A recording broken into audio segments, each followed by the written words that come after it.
आप देख रहे हैं S4U चैनल। एहसास भी है। लोग अपना ध्यान रखते हुए, दूसरों का ध्यान रखते हुए अपने रोजमर्रा के काम भी कर रहे हैं। देश में हो रहे हर आयोजन में जिस तरह का संयम और सादगी इस बार देखी जा रही है, वो अभूतपूर्व है। गणेशोत्सव भी कहीं ऑनलाइन मनाया जा रहा है, तो ज्यादातर जगहों पर इस बार इको फ्रेंडली गणेश जी की प्रतिमा स्थापित की गई है। साथियों, हम बहुत बारीकी से अगर देखेंगे तो एक बात अवश्य हमारे ध्यान में आएगी। हमारे पर्व और पर्यावरण, इन दोनों के बीच एक बहुत गहरा नाता रहा है।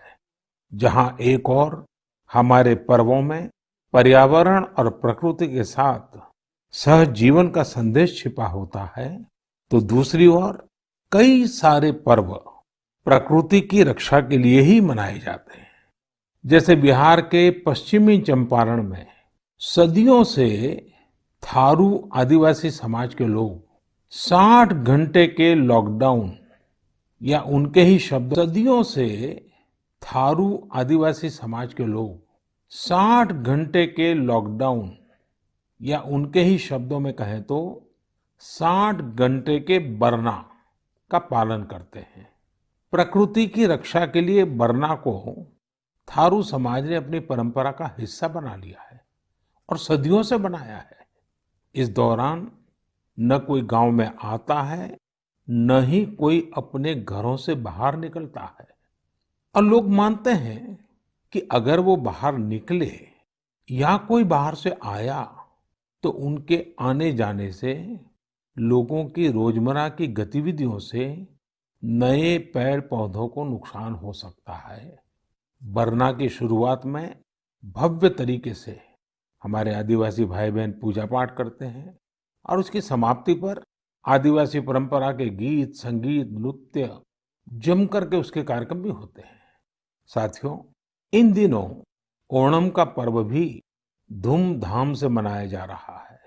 ये पर्व चिनगम महीने में आता है। इस दौरान लोग कुछ नया खरीदते हैं, अपने घरों को सजाते हैं, पुक्लम बनाते हैं, ओणम सादिया का आनंद लेते हैं। तरह तरह के खेल और प्रतियोगिताएं भी होती हैं। ओणम की धूम तो आज दूर सुदूर विदेशों तक पहुंची हुई है। अमेरिका हो, यूरोप हो या खाड़ी देश हो, ओणम का उल्लास आपको हर कहीं मिल जाएगा। ओणम एक इंटरनेशनल फेस्टिवल बनता जा रहा है। साथियों, ओणम हमारी कृषि से जुड़ा हुआ पर्व है। ये हमारी ग्रामीण अर्थव्यवस्था के लिए भी एक नई शुरुआत का समय होता है। किसानों की शक्ति से ही तो हमारा जीवन, हमारा समाज चलता है। हमारे पर्व किसानों के परिश्रम से ही रंग बिरंगे बनते हैं। हमारे अन्नदाता को, किसानों की जीवनदायिनी शक्ति को वेदों में भी बहुत गौरवपूर्ण रूप से नमन किया गया है। ऋग्वेद में मंत्र है, अन्नानाम पतये नमः, अन्नानाम पतये नमः, क्षेत्राणाम पतये नमः। अर्थात अन्नदाता को नमन है, किसान को नमन है। हमारे किसानों ने कोरोना के इस कठिन परिस्थितियों में भी अपनी ताकत को साबित किया है। हमारे देश में इस बार खरीफ की फसल की बुआई पिछले साल के मुकाबले 7% ज्यादा हुई है। धान की रुपाई इस बार लगभग 10%, दालें लगभग 5%, मोटे अनाज, कोर्स सीरियल्स लगभग 3%, ऑयल सीड्स लगभग 13%, कपास लगभग 3% ज्यादा बोई गई है। मैं इसके लिए देश के किसानों को बधाई देता हूं, उनके परिश्रम को नमन करता हूं। मेरे प्यारे देशवासियों, कोरोना के इस कालखंड में देश कई मोर्चों पर एक साथ लड़ रहा है, लेकिन इसके साथ साथ कई बार मन में ये भी सवाल आता रहा कि इतने लंबे समय तक घरों में रहने के कारण मेरे छोटे छोटे बाल मित्रों का समय कैसे बीतता होगा।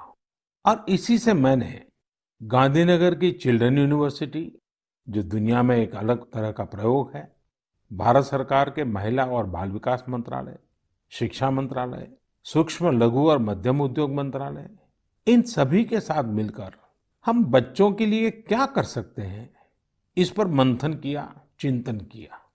मेरे लिए ये बहुत सुखद था, लाभकारी भी था, क्योंकि एक प्रकार से ये मेरे लिए भी कुछ नया जानने का, नया सीखने का अवसर बन गया।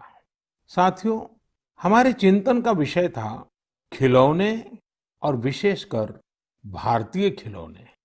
हमने इस बात पर मंथन किया कि भारत के बच्चों को नए नए टॉयज कैसे मिले, भारत टॉय प्रोडक्शन का बहुत बड़ा हब कैसे बने।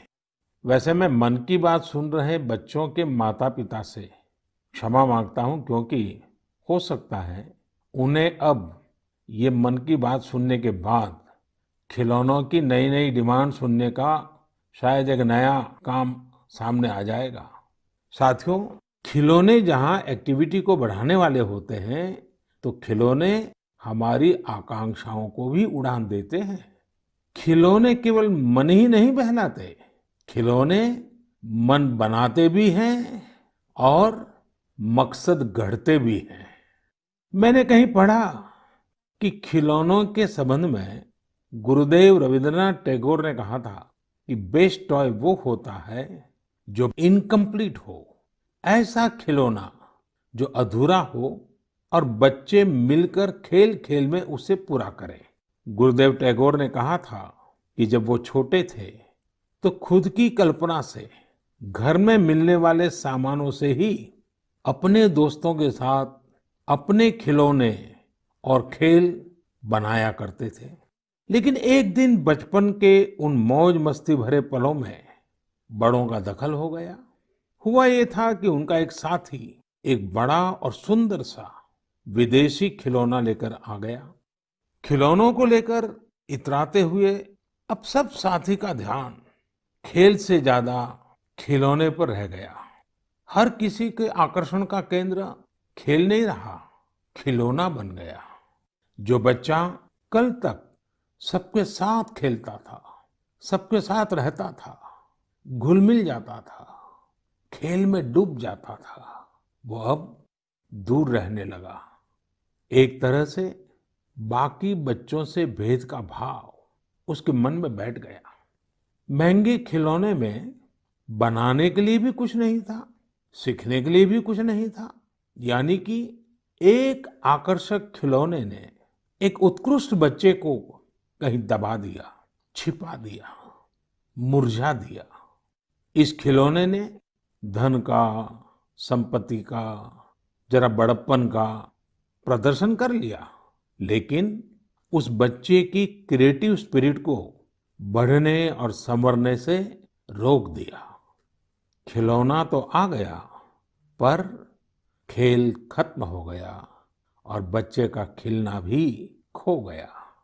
इसलिए गुरुदेव कहते थे कि खिलौने ऐसे होने चाहिए जो बच्चे के बचपन को बाहर लाएं, उसकी क्रिएटिविटी को सामने लाएं।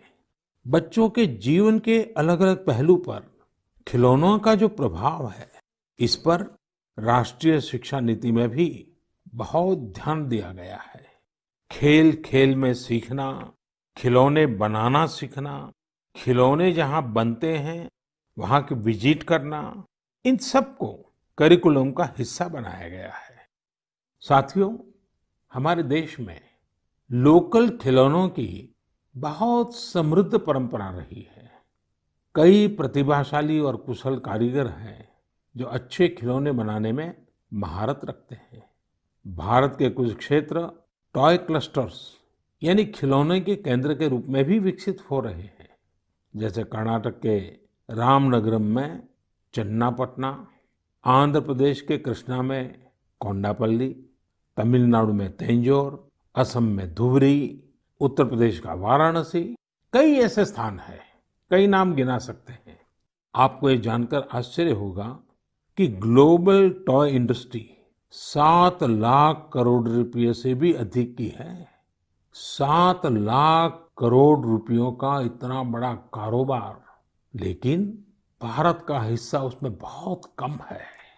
अब आप सोचिए कि जिस राष्ट्र के पास इतनी विरासत हो, परंपरा हो, विविधता हो, युवा आबादी हो, क्या खिलौनों के बाजार में उसकी हिस्सेदारी इतनी कम होनी हमें अच्छा लगेगा क्या? जी नहीं, ये सुनने के बाद आपको भी अच्छा नहीं लगेगा। देखिए साथियों, टॉय इंडस्ट्री बहुत व्यापक है। गृह उद्योग हो, छोटे और लघु उद्योग हो, एमएसएमईज हो, इसके साथ साथ बड़े उद्योग और निजी उद्यमी भी इसके दायरे में आते हैं। इसे आगे बढ़ाने के लिए देश को मिलकर मेहनत करनी होगी। अब जैसे आंध्र प्रदेश के विशाखापट्टनम में श्रीमान सीवी राजू है। उनके गांव के अति कोप्पका टॉयज एक समय में बहुत प्रचलित थे। इनकी खासियत ये थी कि खिलौने लकड़ी से बनते थे और दूसरी बात ये कि इन खिलौनों में आपको कहीं कोई एंगल या कोण नहीं मिलता था। ये खिलौने हर तरफ से राउंड होते थे, इसलिए बच्चों को चोट की भी गुंजाइश नहीं होती थी। सीवी राजू ने एतिकोप्पका टॉयज के लिए अब अपने गांव के कारीगरों के साथ मिलकर एक तरह से नया मूवमेंट शुरू कर दिया है। बेहतरीन क्वालिटी के एतिकोप्पका टॉयज बनाकर सीवी राजू ने स्थानीय खिलौनों की खोई हुई गरिमा को वापस ला दिया है। खिलौनों के साथ हम दो चीजें कर सकते हैं। अपने गौरवशाली अतीत को अपने जीवन में फिर से उतार सकते हैं और अपने स्वर्णिम भविष्य को भी संवार सकते हैं। मैं अपने स्टार्टअप मित्रों को, हमारे नए उद्यमियों से कहता हूँ, टीम अप फॉर टॉयज। आइए मिलकर खिलौने बनाएं। अब सभी के लिए लोकल खिलौनों के लिए वोकल होने का समय है। आइए हम अपने युवाओं के लिए कुछ नए प्रकार के अच्छी क्वालिटी वाले खिलौने बनाते हैं। खिलौना वो हो जिसकी मौजूदगी में बचपन खिले भी, खिलखिलाए भी। हम ऐसे खिलौने बनाएं जो पर्यावरण के भी अनुकूल हो। साथियों, इसी तरह अब कंप्यूटर और स्मार्टफोन के इस जमाने में कंप्यूटर गेम्स का भी बहुत ट्रेंड है। ये गेम्स बच्चे भी खेलते हैं, बड़े भी खेलते हैं, लेकिन इनमें भी जितने गेम्स होते हैं उनकी थीम्स भी अधिकतर बाहर की ही होती है। हमारे देश में इतने आइडियाज हैं, इतने कंसेप्ट्स हैं, बहुत समृद्ध हमारा इतिहास रहा है कि हाँ, हम उन पर गेम्स बना सकते हैं। मैं देश के युवा टैलेंट से कहता हूँ, आप भारत में भी गेम्स बनाइए और भारत के भी गेम्स बनाइए। कहा भी जाता है, लेट द गेम्स बिगिन। तो चलो खेल शुरू करते हैं। साथियों, आत्मनिर्भर भारत अभियान में वर्चुअल गेम्स हो, टॉयज का सेक्टर हो, सबने बहुत महत्वपूर्ण भूमिका निभानी है और ये अवसर भी है। जब आज से 100 वर्ष पहले असहयोग आंदोलन शुरू हुआ तो गांधी जी ने लिखा था कि असहयोग आंदोलन देशवासियों में आत्मसम्मान और अपनी शक्ति का बोध कराने का एक प्रयास है। आज जब हम देश को आत्मनिर्भर बनाने का प्रयास कर रहे हैं तो हमें पूरे आत्मविश्वास के साथ आगे बढ़ना है। हर क्षेत्र में देश को आत्मनिर्भर बनाना है। असहयोग आंदोलन के रूप में जो बीज बोया गया था उसे अब आत्मनिर्भर भारत के वटवृक्ष में परिवर्तित करना हम सबका दायित्व है। मेरे प्यारे देशवासियों, भारतीयों के इनोवेशन और सॉल्यूशन देने की क्षमता का लोहा हर कोई मानता है और जब समर्पण भाव हो, संवेदना हो, तो ये शक्ति असीम बन जाती है। इस महीने की शुरुआत में देश के युवाओं के सामने एक ऐप इनोवेशन चैलेंज रखा गया। इस आत्मनिर्भर भारत ऐप इनोवेशन चैलेंज में हमारे युवाओं ने बढ़ चढ़ कर के हिस्सा लिया। करीब 7,000 एंट्रीज आई। उसमें भी करीब करीब 2 तिहाई ऐप्स टियर 2 और टियर 3 शहरों के युवाओं ने बनाए हैं। ये आत्मनिर्भर भारत के लिए, देश के भविष्य के लिए बहुत शुभ संकेत है। आत्मनिर्भर ऐप इनोवेशन चैलेंज के रिजल्ट्स देखकर आप जरूर प्रभावित होंगे।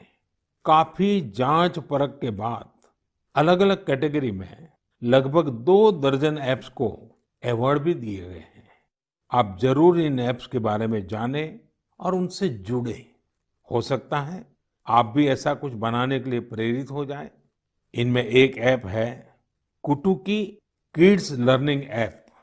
ये छोटे बच्चों के लिए ऐसा इंटरेक्टिव ऐप है जिसमें गानों और कहानियों के जरिए बात बात में ही बच्चे मैथ साइंस में बहुत कुछ सीख सकते हैं। इसमें एक्टिविटीज भी हैं, खेल भी हैं। इसी तरह एक माइक्रो ब्लॉगिंग प्लेटफॉर्म का भी ऐप है। इसका नाम है कू, KOO कू। इसमें हम अपनी मातृभाषा में टेक्स्ट, वीडियो और ऑडियो के जरिए अपनी बात रख सकते हैं, इंटरेक्ट कर सकते हैं। इसी तरह चिंगारी ऐप भी युवाओं के बीच काफी पॉपुलर हो रहा है। एक ऐप है आस्क सरकार। इसमें चैटबॉट के जरिए आप इंटरेक्ट कर सकते हैं और किसी भी सरकारी योजना के बारे में सही जानकारी हासिल कर सकते हैं, वो भी टेक्स्ट, ऑडियो और वीडियो तीनों तरीकों से। ये आपकी बड़ी मदद कर सकता है। एक और ऐप है स्टेप सेट गो। ये फिटनेस ऐप है। आप कितना चले, कितनी कैलोरीज बर्न की, ये सारा हिसाब ये ऐप रखता है और आपको फिट रहने के लिए मोटिवेट भी करता है। मैंने कुछ ही उदाहरण दिए हैं। कई और ऐप्स ने भी इस चैलेंज को जीता है। कई बिजनेस ऐप्स हैं, गेम्स के ऐप्स हैं, जैसे is books and expense, Zoho workplace, FTC talent. आप इनके बारे में नेट पर सर्च करिए, आपको बहुत जानकारी मिलेगी। आप भी आगे आए, कुछ इनोवेट करें, कुछ इम्प्लीमेंट करें। आपके प्रयास आज के छोटे छोटे स्टार्टअप्स कल बड़ी बड़ी कंपनियों में बदलेंगे और दुनिया में भारत की पहचान बनेंगे। और आप ये मत भूलिए कि आज जो दुनिया में बहुत बड़ी बड़ी कंपनियां नजर आती है ना, वे भी कभी स्टार्टअप हुआ करती थी। प्रिय देशवासियों, हमारे यहाँ के बच्चे, हमारे विद्यार्थी अपनी पूरी क्षमता दिखा पाए, अपना सामर्थ्य दिखा पाए, इसमें बहुत बड़ी भूमिका न्यूट्रिशन की भी होती है, पोषण की भी होती है। पूरे देश में सितंबर महीने को पोषण माह, न्यूट्रिशन मंथ के रूप में मनाया जाएगा। नेशन और न्यूट्रिशन का बहुत गहरा संबंध होता है। हमारे यहाँ एक कहावत है, यथा अन्नम तथा मन्नम, यानी जैसा अन्न होता है वैसा ही हमारा मानसिक और बौद्धिक विकास भी होता है। एक्सपर्ट्स कहते हैं कि शिशु को गर्भ में और बचपन में जितना अच्छा पोषण मिलता है, उतना अच्छा उसका मानसिक विकास होता है और वो स्वस्थ रहता है।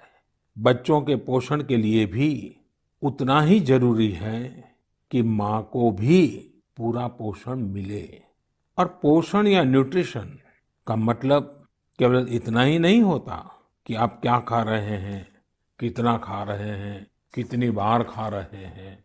इसका मतलब है आपके शरीर को कितने जरूरी पोषक तत्व, न्यूट्रिएंट्स मिल रहे हैं।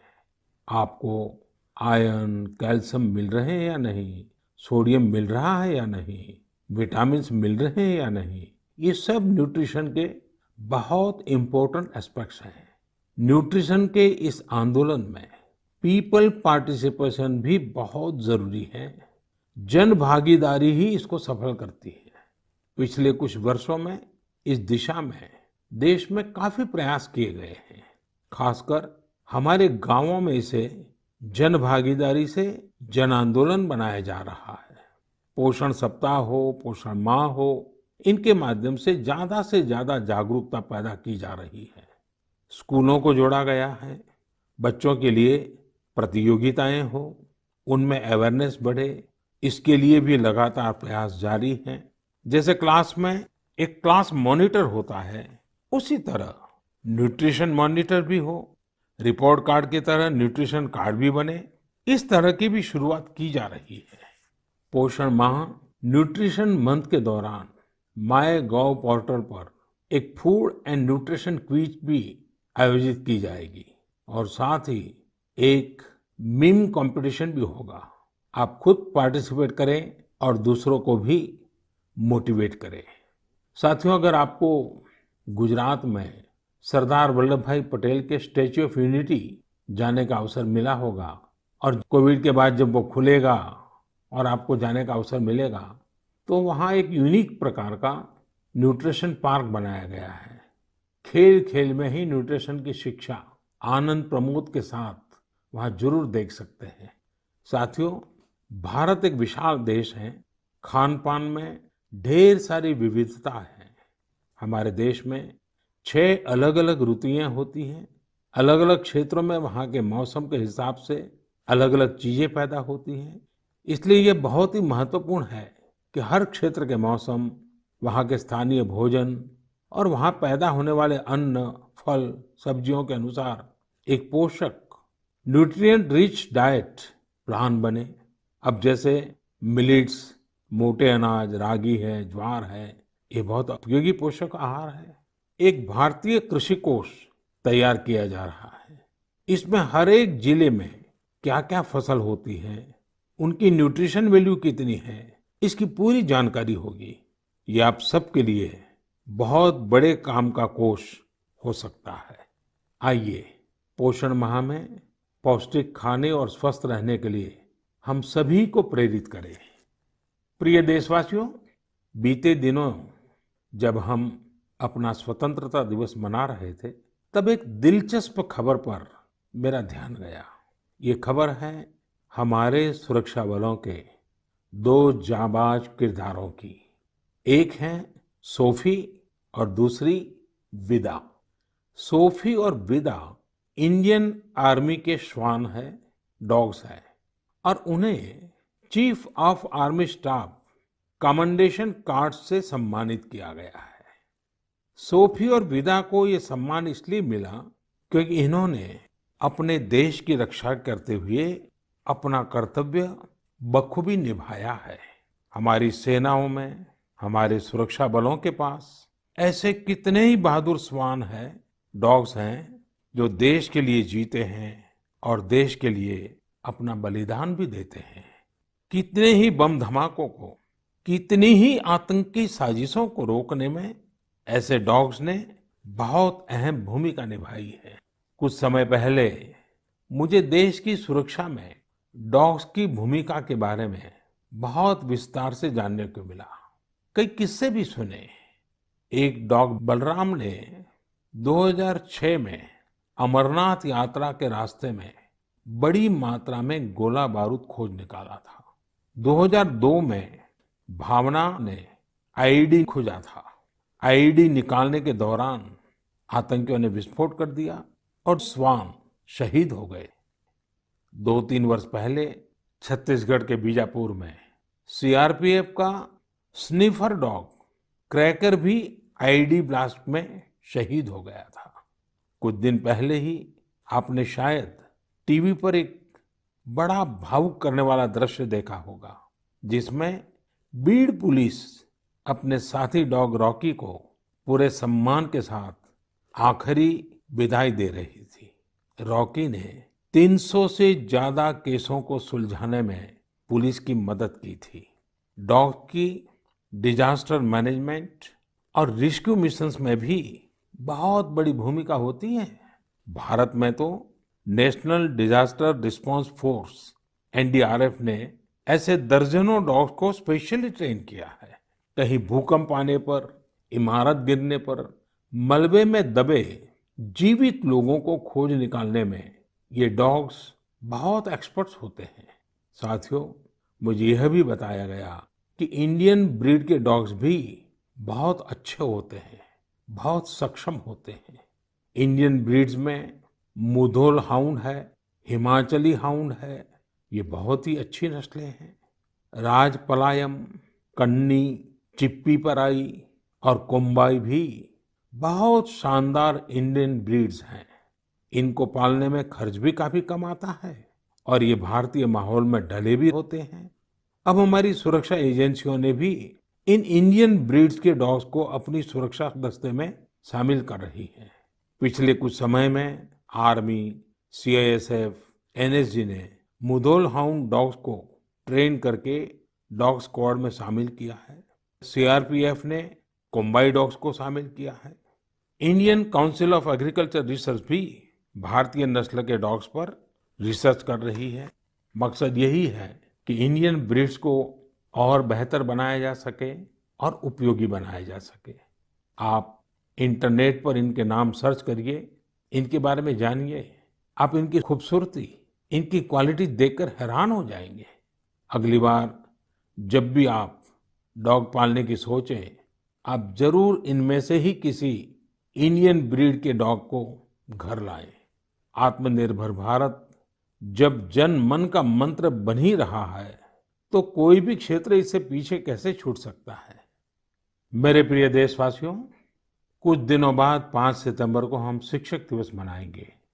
हम सब जब अपने जीवन की सफलताओं को, अपनी जीवन यात्रा को देखते हैं, तो हमें अपने किसी न किसी शिक्षक की याद अवश्य आती है। तेजी से बदलते हुए समय और कोरोना के संकट काल में हमारे शिक्षकों के सामने भी समय के साथ बदलाव की एक चुनौती रख दी है। मुझे खुशी है कि हमारे शिक्षकों ने इस चुनौती को न केवल स्वीकार किया, बल्कि उसे अवसर में बदल भी दिया है। पढ़ाई में तकनीक का ज्यादा से ज्यादा उपयोग कैसे हो, नए तरीकों को कैसे अपनाएं, छात्रों को मदद कैसे करें, ये हमारे शिक्षकों ने सहजता से अपनाया है और अपने स्टूडेंट्स को भी सिखाया है। आज देश में हर जगह कुछ न कुछ इनोवेशन हो रहे हैं। शिक्षक और छात्र मिलकर कुछ नया कर रहे हैं। मुझे भरोसा है, जिस तरह देश में राष्ट्रीय शिक्षा नीति के जरिए एक बड़ा बदलाव होने जा रहा है, हमारे शिक्षक इसका भी लाभ छात्रों तक पहुंचाने में अहम भूमिका निभाएंगे। साथियों, और विशेषकर मेरे शिक्षक साथियों, वर्ष 2022 में हमारा देश स्वतंत्रता के 75 वर्ष का पर्व मनाएगा। स्वतंत्रता के पहले अनेक वर्षों तक हमारे देश में आजादी का जंग, उसका एक लंबा इतिहास रहा है। इस दौरान देश का कोई कोना ऐसा नहीं था जहां आजादी के मतवालों ने अपने प्राण न्योछावर न किए हों, अपना सर्वस्व त्याग न दिया हो। ये बहुत आवश्यक है कि हमारी आज की पीढ़ी, हमारे विद्यार्थी आजादी की जंग, हमारे देश के नायकों से परिचित रहे, उसे उतना ही महसूस करें। अपने जिले से, अपने क्षेत्र में आजादी के आंदोलन के समय क्या हुआ, कैसे हुआ, कौन शहीद हुआ, कौन कितने समय तक देश के लिए जेल में रहा, ये बातें हमारे विद्यार्थी जानेंगे तो उनके व्यक्तित्व में भी इसका प्रभाव दिखेगा। इसके लिए बहुत से काम किए जा सकते हैं, जिसमें हमारे शिक्षकों का बड़ा दायित्व है। जैसे आप जिस जिले में हैं, वहाँ शताब्दियों तक जो आजादी का जंग चला, उन आजादी के जंग में वहाँ कोई घटनाएं घटी है क्या, इसे लेकर विद्यार्थियों से रिसर्च करवाई जा सकती है। उसे स्कूल के हस्तलिखित अंक के रूप में तैयार किया जा सकता है। आपके शहर में स्वतंत्रता आंदोलन से जुड़ा कोई स्थान हो तो छात्र छात्राओं को वहां ले जा सकते हैं। किसी स्कूल के विद्यार्थी ठान सकते हैं कि वो आजादी के 75 वर्ष में अपने क्षेत्र के आजादी के 75 नायकों पर कविताएं लिखेंगे, नाट्य कथाएं लिखेंगे। आपके प्रयास देश के हजारों लाखों अनसंग हीरोज को सामने लाएंगे, जो देश के लिए जिए, जो देश के लिए खप गए, जिनके नाम समय के साथ विस्मृत हो गए। ऐसे महान व्यक्तित्वों को अगर हम सामने लाएंगे, आजादी के 75 वर्ष में उन्हें याद करेंगे, तो उनको सच्ची श्रद्धांजलि होगी। और जब 5 सितंबर को शिक्षक दिवस मना रहे हैं, तब मैं मेरे शिक्षक साथियों से जरूर आग्रह करूंगा कि वे इसके लिए एक माहौल बनाएं, सबको जोड़ें और सब मिलकर के जुट जाएं।